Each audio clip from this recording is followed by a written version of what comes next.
Assalamualaikum warahmatullahi wabarakatuh.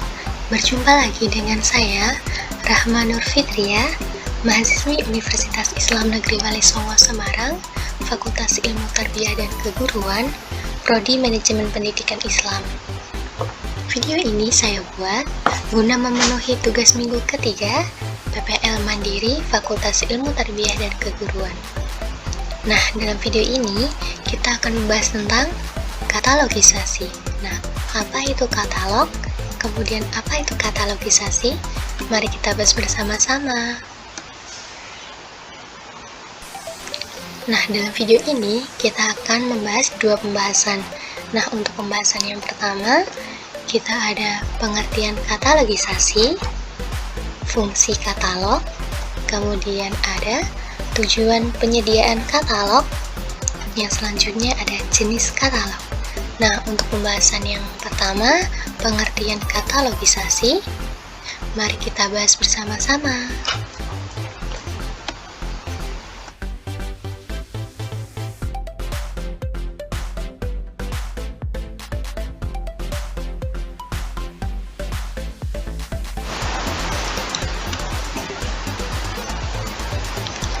Nah, untuk pembahasan kita kali ini, yang pertama kita akan bahas tentang katalogi perpustakaan. Nah, apa itu katalog perpustakaan? Katalog perpustakaan merupakan suatu daftar yang berisi keterangan-keterangan lengkap atau komprehensif dari suatu bahan pustaka yang dimiliki oleh suatu perpustakaan yang disusun secara sistematis atau menurut sistem tertentu. Nah, jadi setiap perpustakaan itu memiliki sistem tertentu ya dalam membuat daftar katalognya. Nah, kemudian ada katalogisasi. Apa itu katalogisasi? Katalogisasi merupakan suatu proses pembuatan katalog perpustakaan menghasilkan suatu cantuman bibliografis untuk setiap bahan pustaka yang dimasukkan dalam koleksi perpustakaan. Nah, dari sini kita dapat mengambil kesimpulan bahwa katalogisasi merupakan prosesnya, sedangkan katalog adalah hasilnya, yaitu suatu daftar yang berisi tentang keterangan-keterangan lengkap mengenai suatu bahan pustaka.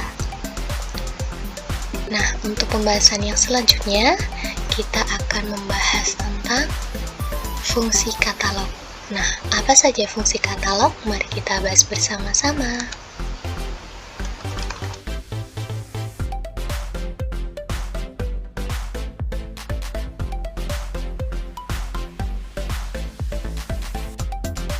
Nah, fungsi katalog yang akan kita bahas kali ini ada 4. Nah, untuk yang pertama, yakni fungsi katalog mencatat karya seseorang pada tajuk yang sama. Kemudian yang kedua ada fungsi katalog mencatat semua judul bahan pustaka yang dimiliki oleh suatu perpustakaan. Dan yang ketiga, fungsi katalog membantu dalam pencarian buku. Yang keempat, fungsi katalog memberikan petunjuk letak atau lokasi bahan pustaka yang ada di perpustakaan tersebut. Nah, untuk pembahasan yang selanjutnya, kita akan membahas tentang tujuan penyediaan katalog. Apa sih tujuannya? Mari kita bahas bersama-sama.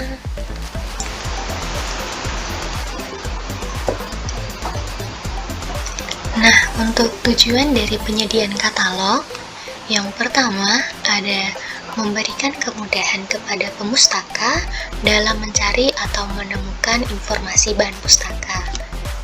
Yang selanjutnya, menunjukkan bahan pustaka yang dimiliki oleh suatu perpustakaan.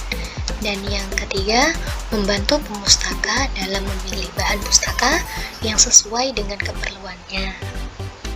Nah, itu tadi adalah tujuan dari penyediaan katalog. Nah, untuk pembahasan yang selanjutnya, kita akan membahas tentang jenis katalog. Apa saja jenis katalog? Mari kita bahas bersama-sama.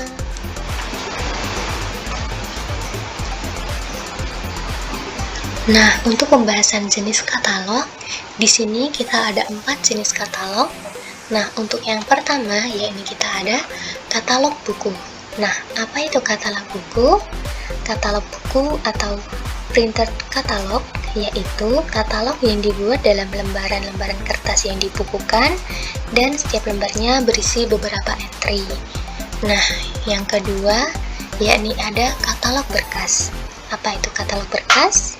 Katalog berkas atau shift katalog yaitu katalog yang berupa lembaran lepas yang bisa dibuat dari kertas biasa atau kertas karton yang biasanya berukuran 10 x 20 cm. Nah, untuk yang selanjutnya, jenis katalog yang ketiga ada katalog kartu. Apa itu katalog kartu? Katalog kartu atau card katalog yaitu katalog yang dibuat dari karton manila berukuran 7,5 dikali 12,5 cm.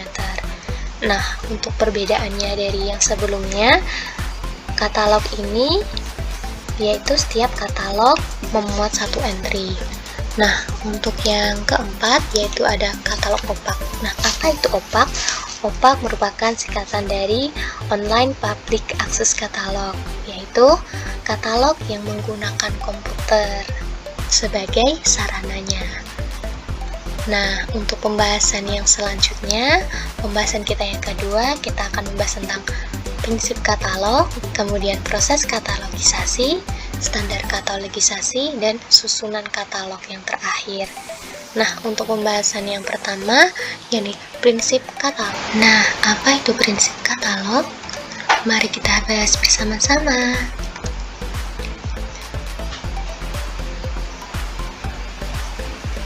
Nah, prinsip katalog yang akan kita bahas ada 6. Nah, untuk yang pertama, katalog memuat keterangan-keterangan bahan pustaka selengkap mungkin. Yang kedua, fleksibel. Nah, fleksibel di sini dalam arti mudah disisipkan entry yang baru. Nah, yang ketiga, katalog mudah diatur dan mudah digunakan. Nah, yang keempat, ekonomis dalam penggunaannya. Yang kelima, tidak memakan tempat. Dan yang keenam, mudah pemeliharaannya. Nah, itu tadi adalah prinsip-prinsip dari katalog. Nah, untuk pembahasan yang selanjutnya, kita akan membahas tentang proses katalogisasi.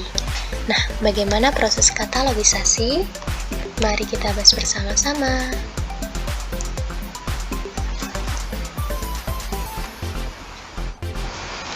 Nah, dalam proses katalogisasi ini, kita akan mencari 3 bagian atau 3 tahapan. Nah, untuk yang pertama, yakni nomor panggil, yang kedua tajuk, yang ketiga ada deskripsi bibliografi. Nah, untuk yang pertama, apa itu nomor panggil? Nomor panggil atau call number, yaitu terdiri dari nomor klasifikasi, kemudian 3 huruf kapital nama pengarang, dan 1 huruf kecil dari huruf awal judul. Nah, untuk yang selanjutnya yakni tajuk. Apa itu tajuk? Tajuk adalah suatu istilah, nama, atau frasa di atas entry katalog yang menunjukkan suatu aspek bahan pustaka baik berupa pengarang, judul, atau subjek. Nah, yang ketiga, deskripsi bibliografi. Nah, apa itu? Deskripsi bibliografi yaitu suatu set data bibliografi yang mencatat suatu bahan pustaka. Nah, apa saja itu?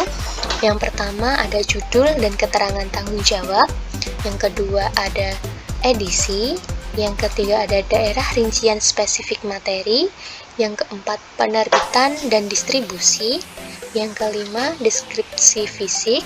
Yang keenam seri, yang ketujuh catatan, yang kedelapan nomor standar dan syarat ketersediaan. Nah, itu tadi disebut 8 daerah deskripsi bibliografis. Nah, itu tadi pembahasannya. Kemudian untuk pembahasan yang selanjutnya ada standar katalogisasi. Apa itu standar katalogisasi? Apa saja? Mari kita bahas bersama-sama.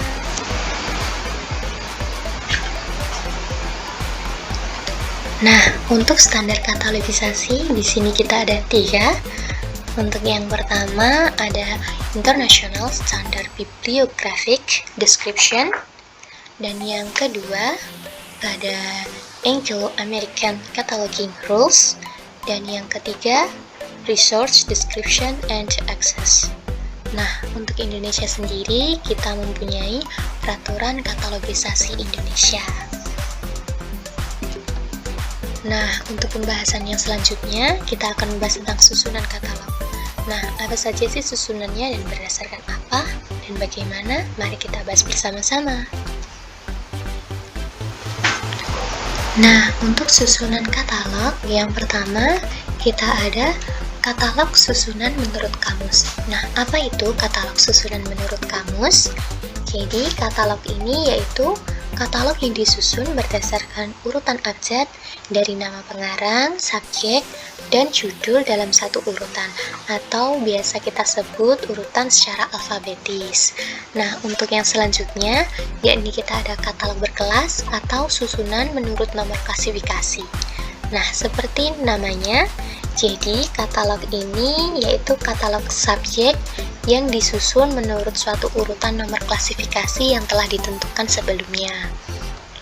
Nah, untuk yang selanjutnya, katalog terbagi atau susunan terpisah. Apa itu? Yaitu katalog yang sebelumnya dibagi berdasarkan subjek, pengarang, dan judul. Nah, masing-masing kemudian dikelompokkan dan disusun berdasarkan abjad. Nah, itu tadi adalah pembahasan kita tentang susunan katalog. Nah, mungkin cukup sekian video yang dapat saya buat. Semoga bisa kita ambil manfaatnya bersama-sama. Terima kasih. Wassalamualaikum warahmatullahi wabarakatuh.